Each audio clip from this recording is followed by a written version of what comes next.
thought we would get out of Kirby, which is to say not much, but there were some things learned. I thought maybe Kirby would downplay his football team a little bit more. I was surprised that he really didn't. He gave proper respect to Alabama at one point, saying they're still the king of the SEC.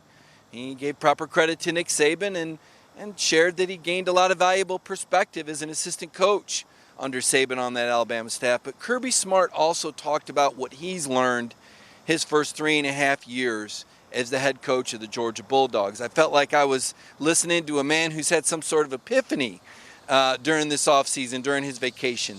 I guess we'll have to wait and see. But I was encouraged by some of the things Kirby shared philosophically. One of the things he said that I really liked was the need to change. You know, you could look at Georgia and say, hey, the mold's not broke. You're right there. You're close. You're only, 9 plays away. I think Georgia's Letterman tied with Alabama, 281 out of the 290 plays, 118 minutes and 58 seconds of the 1 hour and 1 hour and 20 minutes that they've played. 1 hour and 2 hours that they've played. No, how many minutes? I got my math all screwed up here. 118 minutes of the 120 minutes they've played. Georgia's Letterman tied. So you could say the mold's not broke, but Kirby says you have to continually change. You have to continually modify. And if you're doing what you were doing last year, you're not doing enough because the people around you are getting better. He also said he doesn't think you ever arrive. Some people could sit back right now and say, you know, Kirby Smart is one of the top 5 coaches in college football, and man, he's really made it. But Kirby says you never arrive. He says, 10 years from now, he still needs to be evolving as a head coach. So that mentality, that philosophy, I thought was really interesting. You hear things like that from coaches, and every now and then you try and apply them to your own life. I mean, there's a reason Kirby Smart's making $7 million a year and is the leader of the football program for a top 15 academic institution and one of the best football programs in the country. So hearing Kirby's philosophy today, he got me charged up a little bit. None of us have arrived.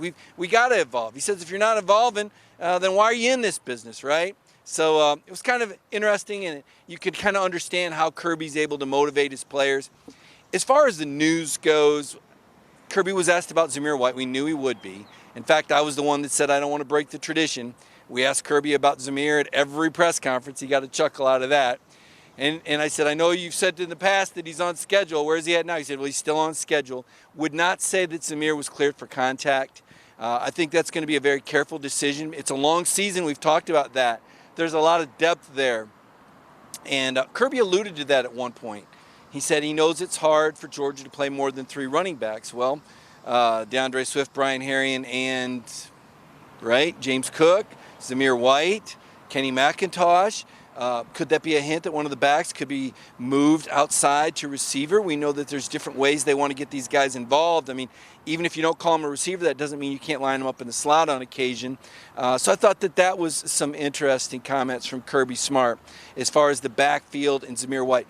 Jake Fromm today, I thought, took another step as a leader. And, you think about Jake Fromm's background, being the dominant Little League World Series player that he was, and you laugh about it, but you think about it, when Jake was 12 years old, he was on a national stage. I mean, he was the man at 12 on national television. That does something to you, and it's not just character, but I think that's part of the reason why Jake is so poised now. He's the quarterback at Georgia, but it's just the way it's always been, even going back to the Notre Dame game his freshman year, and the way he handled that and the poise that he showed. And once you've done it, you do it again, right?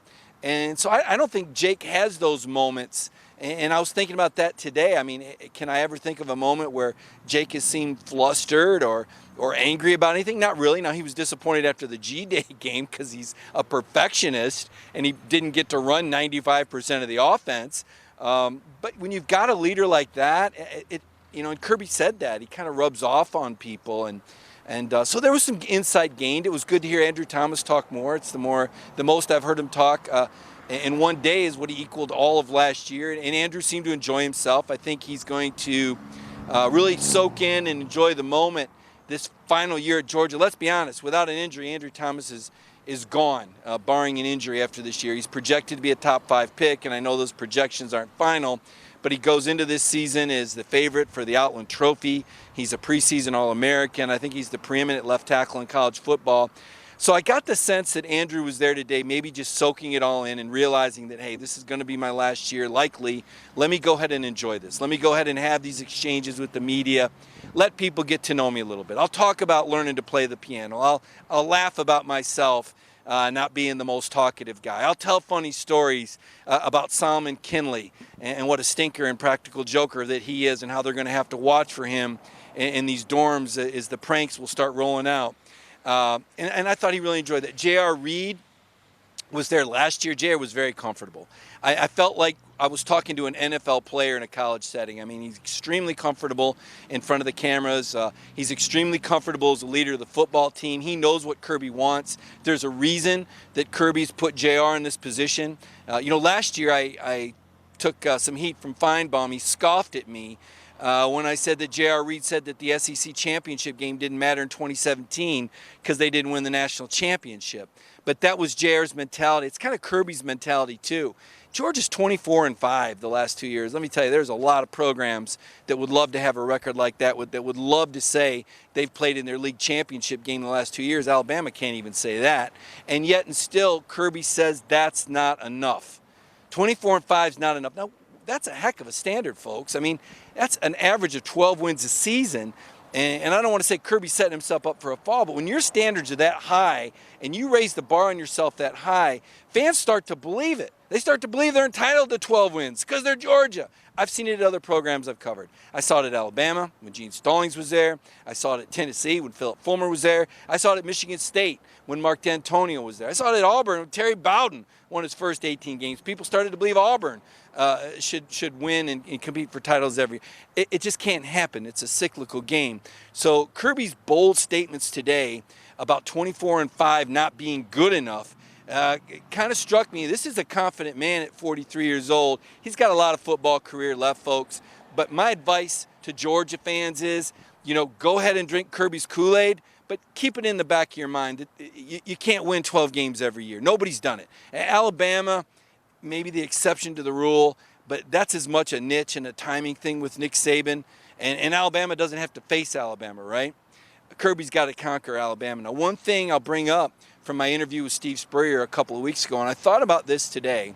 I think Spurrier is a guy that's filled with wisdom, and I know people hear his name and absolutely cringe because the ball coach likes to rub it in a little bit. Sometimes you lose the message, but he's really a football genius when you look at what he did offensively and you think about the concepts and his opinions. But one of the things that he said as I was going back through my interview with him was that Georgia needs to beat Alabama, and when they do, they might just keep doing it. And I think that's some great insight there. When Tennessee beat Spurrier in 2001, that was it. He pulled the plug. Fans were upset that Florida wasn't playing for a national title, and Spurrier made a comment that when you win 10 games and your fans are booing you, there's a problem there. And I kind of believe that once Kirby and Georgia conquer Alabama, which I think will happen this year, I think that's the beginning of the end for Nick Saban. And that's a big statement, I'm aware, but I say that because of Nick's age. I say that because of what he's already accomplished. And I think once Georgia gets that momentum, I think they're going to be hard to stop. Look, I've covered both schools. They both have beautiful campuses. Take a look at the academic rankings. Take a look at the amount of talent that's produced in state. Take a look at the momentum. And let's face it, people like difference. I know that Bill Hancock, the executive director of the College Football Playoff, talks about how the New York Yankees are good for baseball. But I do think there's some fatigue element to that too. The New England Patriots are a good example. I think most people are there with Alabama. I think that might flow over into recruits, whereas Georgia now, even though they have this great tradition, I think they're still looked as one of the newer, fresher powers on the scene, national powers. I thought Mark Richt did a great job. Georgia was constantly very good. And occasion would surface up there and compete for championships. Whereas Kirby, I think, because of the amount of talent in the state of Georgia, because of the way the University of Georgia has taken care of that campus and their academic rankings, I think Georgia has the potential to be an annual powerhouse. And so those were some of my thoughts coming out of here today. We just had a great session with Archie Manning. Herschel Walker was in there and Steve Spurrier. It was great to hear those legends reflecting on things. It was great to hear how Herschel Walker follows the Bulldogs. Tomorrow Brandon Adams is going to have a dynamic Dog Nation Daily. He's got some great video with Connor Riley. In fact, Connor's doing my production here. I want to bring Connor on Connor, I want to hear some of your thoughts. I've talked about a lot of the things that I noticed today, and as I said, there wasn't a whole lot of news, I didn't think. What were some things that might have struck you out of today's presentation from Georgia? So, just to recap the news, Zamir White, more of the same. Dwan Mathis, more of the same. He's, working out with the team. He is, lifting weights and running, but as far as cleared for contact, that has not been the case. And Kirby said this word exactly. They're being very cautious with how they bring him back following his brain surgery. I think this was a point you were making a few minutes ago, and it kind of struck me. You bring up Andrew Thomas, who was very comfortable today. You brought up J.R. Reed, very comfortable today. Jake Fromm, very comfortable today. Even Kirby Smart, he was joking a little bit more and laughing a little bit more than he usually would with, just the local Georgia media. I think Georgia is clearly the hunted now when it comes to at least the SEC East. They are one of the most, teams are gunning for them. And they came out here today, and, maybe it's nothing, maybe it's something. They were very comfortable with saying, yes, we have a target on our backs. And they very openly talked about, Alabama's not our goal. Our goal is win the SEC championship, and then you do that, you put yourself in a position to win a national championship. That's sort of what this Georgia team is about this year. It is SEC championship, national championship in that order. And I think that's maybe the thing that, to me anyway, they wanted to come out and hammer home the most today. Yeah, no doubt. Kirby Smart said not to be trite, but our next step is Vanderbilt. Right. And listen, that's the mentality you got to have to win a championship. And that poise, we talk about Jake Fromm's poise, I think that carries over from Kirby, Connor. A couple years ago when I was down in Destin and Kirby was being asked about that heartbreaking national championship game lost to Alabama and how does he get over it, he said, look, guys, I'm not going to get beat twice. I had to be recruiting the next day, and it doesn't help me to have that game on my mind. And today, J.R. Reed was asked, what motivation do you take from losing to Alabama? He said, I take no motivation from that. These guys challenge. One of the other things Kirby said, challenge from within, not challenge outside. Yep. He recognizes that he'll be evaluated and judged from the outside, but the challenges come from within the Georgia program. Right. I think this quote from Friday Night Lights, the difference between winning and losing isn't all that different. It's just how the outside world treats you. This Georgia team, they know when they play well. They know when things go right and when things go wrong internally. They don't necessarily need the final score on the scoreboard to reinforce that. They didn't need to know that they lost to Alabama to know that they left plays on the field in that game and that they could have made better plays in that game. So I think, again, and I've been around this Georgia team for a little while now in this program. I don't know if I've ever seen the team just maybe this internally motivated and focused on sort of those end game goals. Now, you have to eventually get there, and that starts by taking things one game at a time, Vanderbilt, August 31st. But I do think that this team knows it's going to be judged publicly by how well it fares in the end game.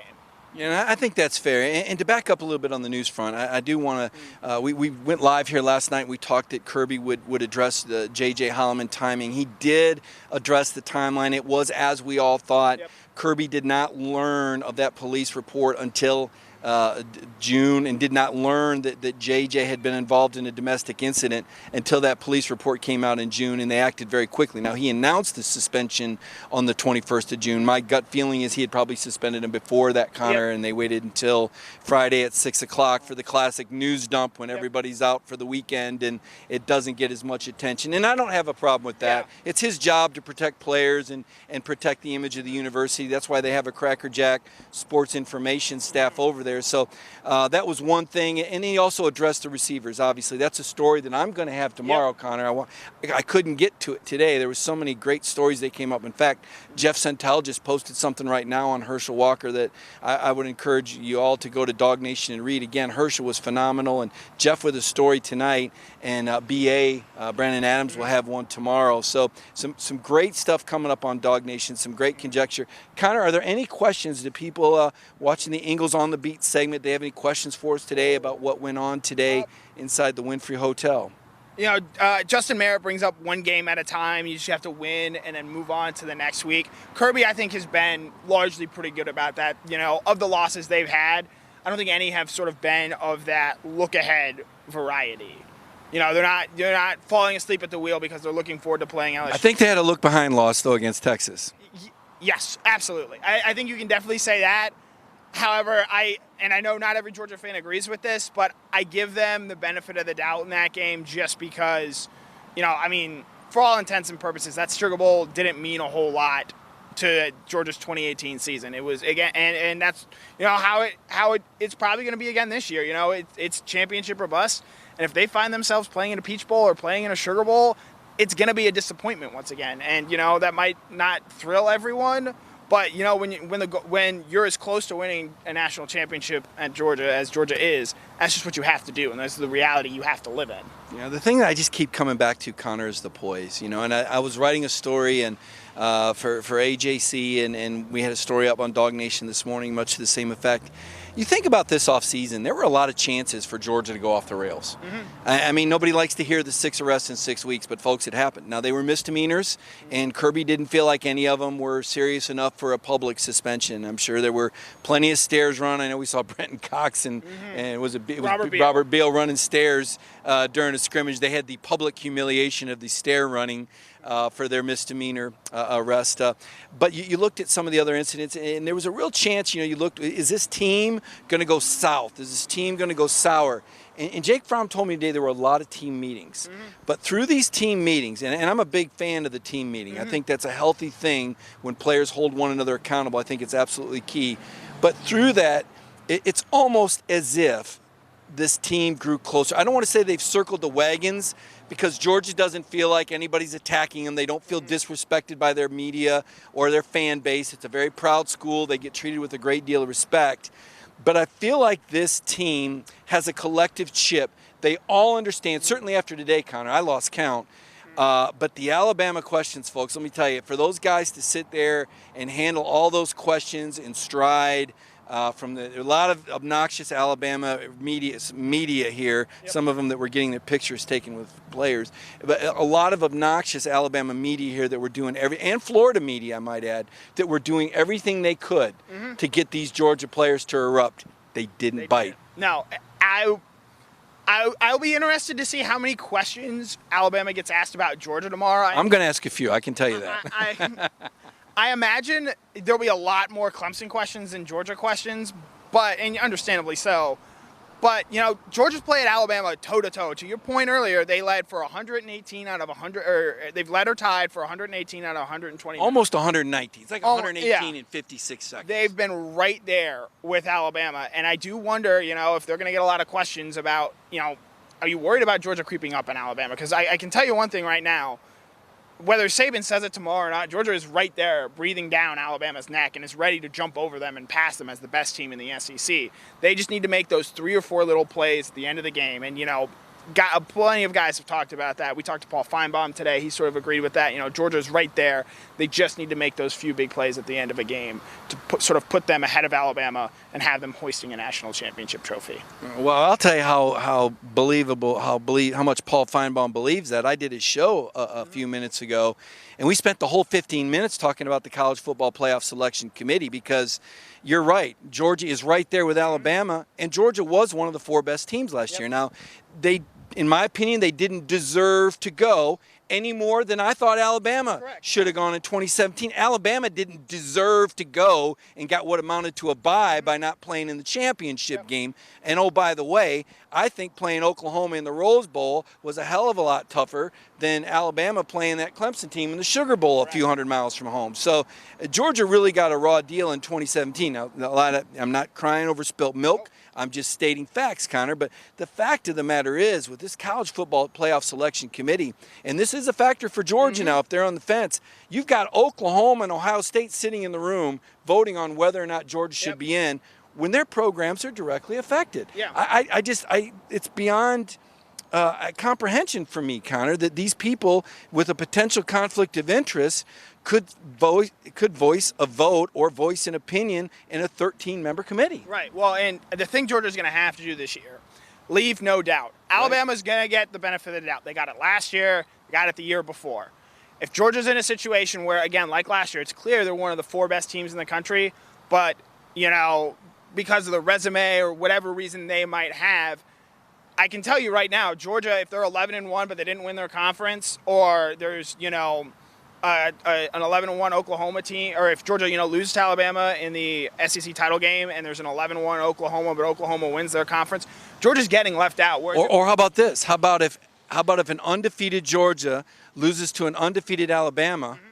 Does an 11-1 LSU get in over Georgia? Again, that's something that could very well happen. You know, they both would have losses to Alabama, and I don't know how you decide who is who. And at that point, you're effectively punishing Georgia for playing an extra game against an unbeaten team.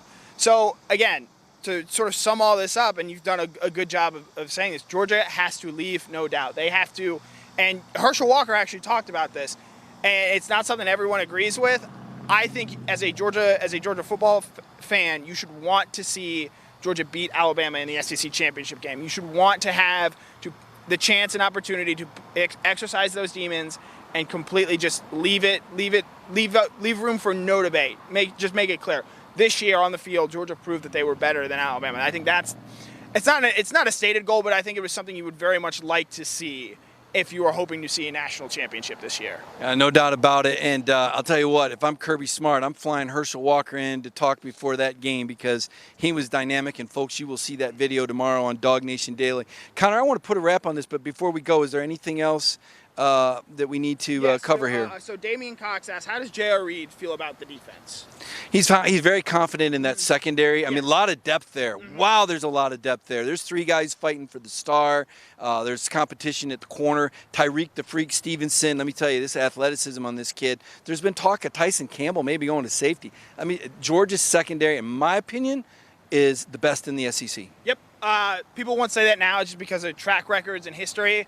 But give it 6-7 weeks, and it's going to be clear. You're going to have a very tough time trying to get open against Georgia's secondary this year. No doubt about it. You know, Tennessee went today. It looked like Jeremy Pruitt kind of filibustered, didn't really want to talk about his team. He did take ownership for losing the team. They lost those last 2 games to Missouri and Vanderbilt decisively. Same Tennessee team that beats Auburn and Kentucky somehow gets housed by Missouri and Vandy.